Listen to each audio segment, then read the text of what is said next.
Alright, welcome back guys. I am doing a video on 3D printing. Today we're going to be setting up Repetier server. For those of you who don't know what that is, it's basically Repetier host, but you can use it and control your printer, slice objects, and print stuff via the internet. So you can, basically if it's set up right, you can access your printer as long as it's turned on from anywhere in the world. Pretty much. That's what they say anyway. So we're going to be setting that up. There's not very many videos out there of showing me how to set this up, so I figured I'd make one. So here we are in Repetier host, which is your standard screen. It's your home page. You would upload your object. So let's just upload a test circle here. This has already been sliced in G-code, and as you can see, it's sitting there on the bed. So there's our settings for slicer, object placement, and our manual control. And we're heating up the bed right now. It's actually up to temp at 110 degrees. And extruder, for some reason, I'm not sure what this bug is, but it says the extruder's not on, but it is actually. You can see it's at 205 degrees.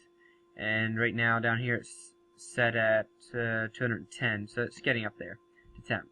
So we're going to go ahead and start Repetier server. So go into the server tab up here and start local server.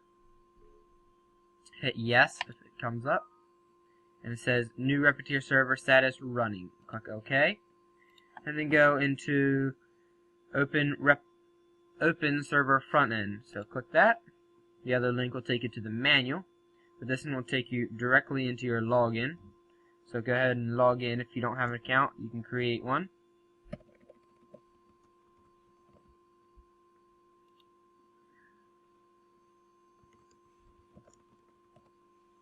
And there you go, you can log in. So as you can see, this Solid Doodle 4, which is our printer that we're using, is not connected. And we're going to go ahead and set up a new printer to make sure we can show you all the settings. So go up here to this little plus sign, click that, and hit Add New Printer. And it'll bring you to a setup wizard. So go ahead and enter the printer name. We're going to go Solid Doodle 4 Test. There we go. And you hit continue to next step. Now, when I first started this up, I entered in all this information, but make sure you know what firmware you're running. For instance, I had it set to Repetier firmware, and I could not figure out why it did not work. And I'm actually running Marlin firmware, so make sure you select the right firmware. Otherwise, it will connect, but you won't be able to do anything to it. You won't be able to receive any data or send any data. So go over here, click. I know it's on COM3, the port is. So go there.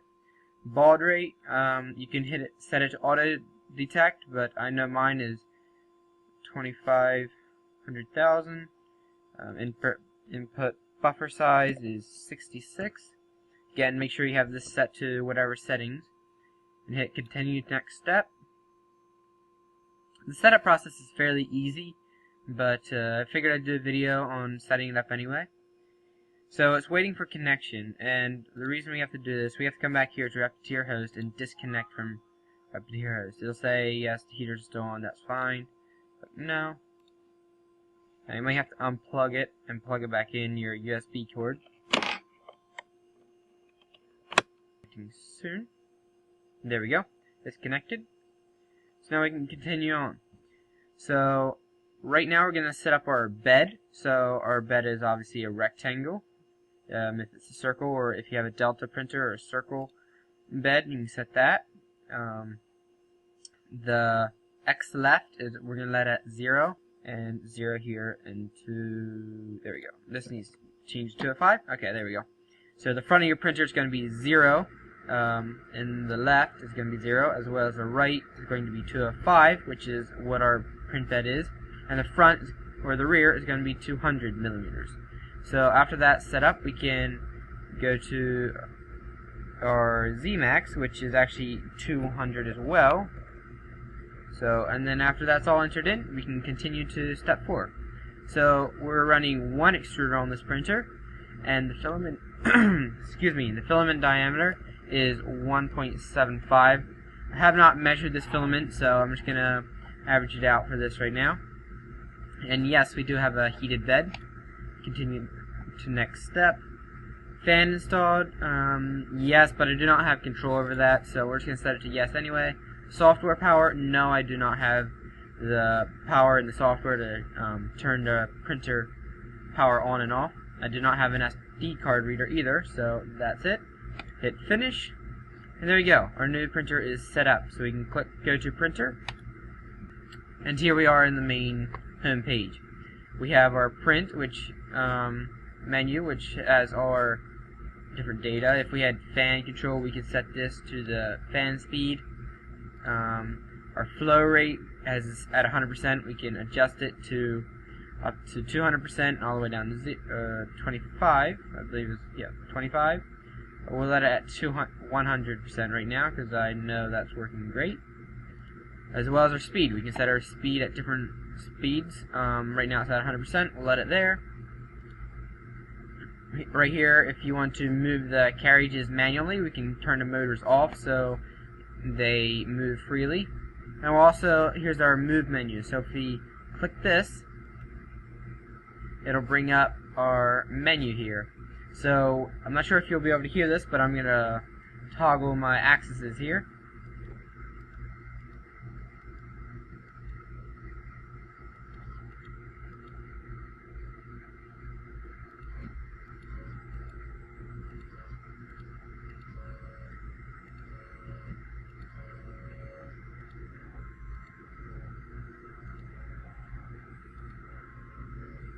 So that is working.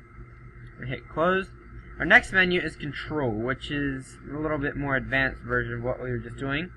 You can see our extruder here. Extruder 1 is at 56 degrees, and it's currently off. We're actually going to turn that on to 260 is too high. I think I usually have it set at 210, so we'll just go, that's close enough.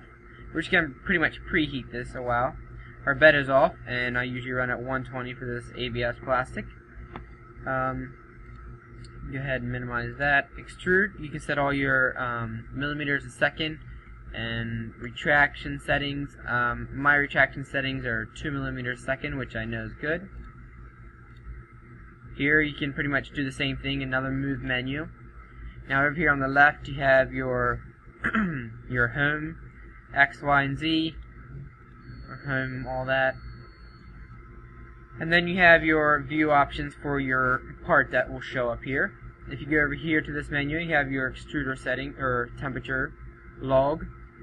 So you can see our settings are here, set here, and they are indeed rising. The heated bed takes forever to heat up, whereas the extruder is almost up to temp already, which is really nice. So the last menu is console. Click that, and we can have, this is where all the G code will appear as it's sent to the printer. So we can turn on commands. So you can see these commands are being sent to the printer right now. We can turn on this. There you go. You can see the rest of the commands. And we can turn on pause log, which will pretty much tell you when it's paused and when it's not. But I don't usually use this menu much, but unless you're trying to troubleshoot or something, then it comes very handy. Up here you can enter in G-code, so you could turn extruders on and off, whatnot, or reset the printer.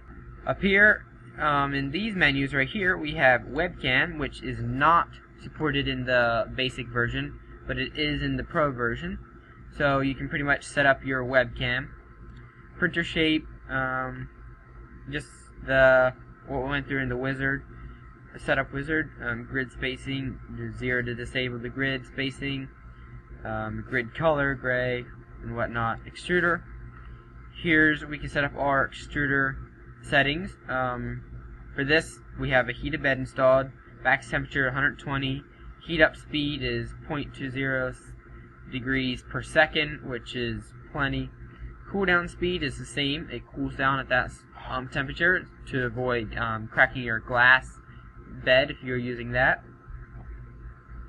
Predefined bed temperatures, so if we're going to be printing in ABS, we're going to be have our bed set to 120. Let's just change that now.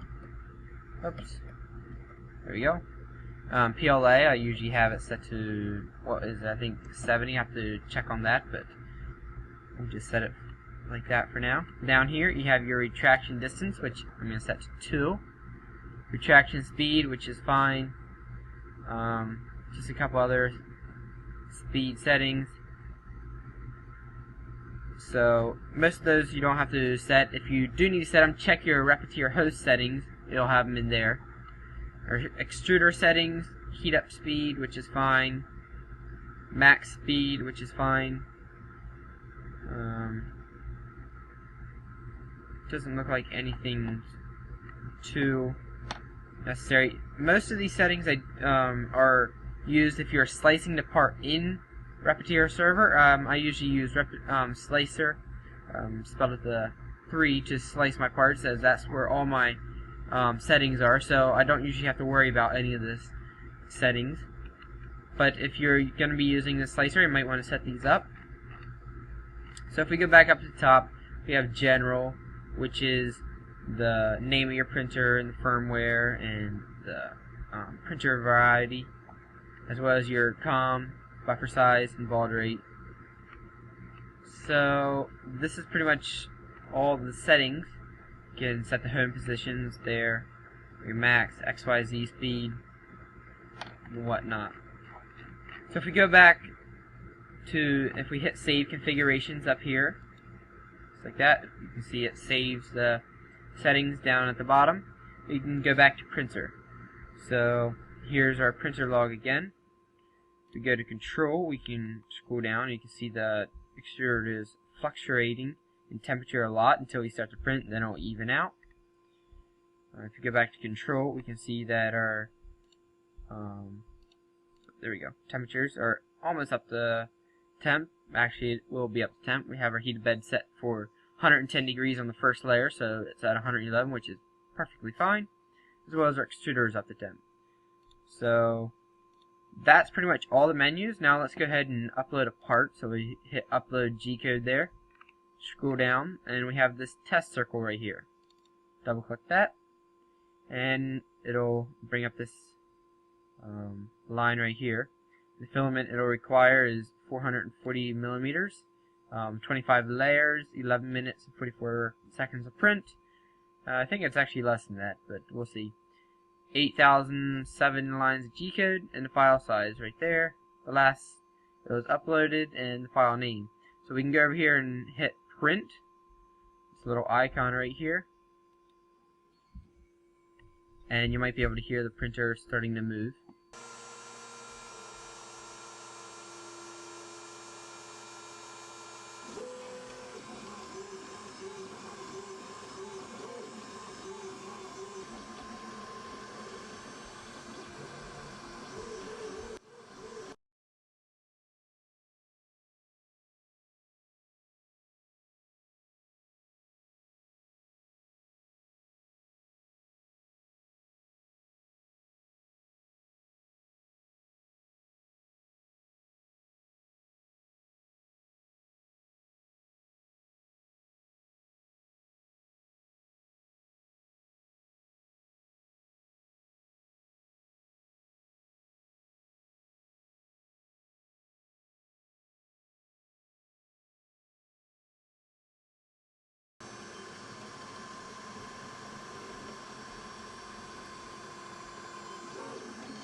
There you go. The extruder finished, went back to its home position, and the final part is there.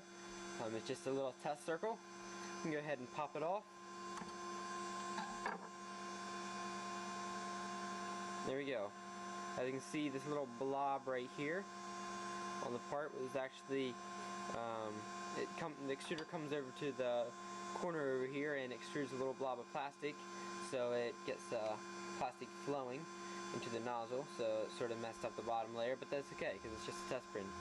So as you can see, it's actually a pretty round circle. I recalibrated all the axes before I did this print, so it turned out pretty good.